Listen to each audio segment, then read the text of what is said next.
Yeah, what up? Good morning, everyone. Just woke up. I'm in Seattle. I'm staying with my boy Nathan. I just got up. It's about 5:05 right now.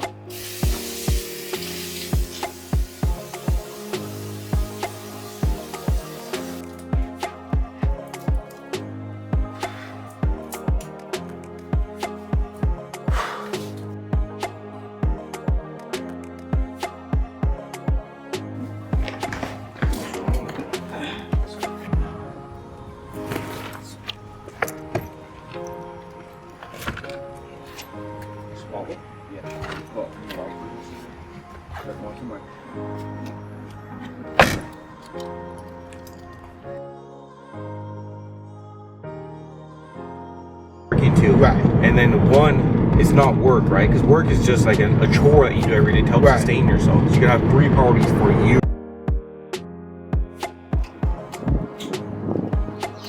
Why's nobody here? I mean, it's like almost. It's not even 8 o'clock.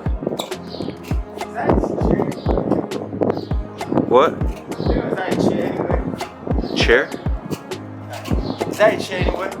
A chair? Yeah, think about like a place where I can sit down. Yeah, right there. Look in the middle, the floating dock right there, where there's a bench. Let's walk over there because I was gonna try and actually do some ab workout. Yeah, do it. That lady's laughing. Good. Good.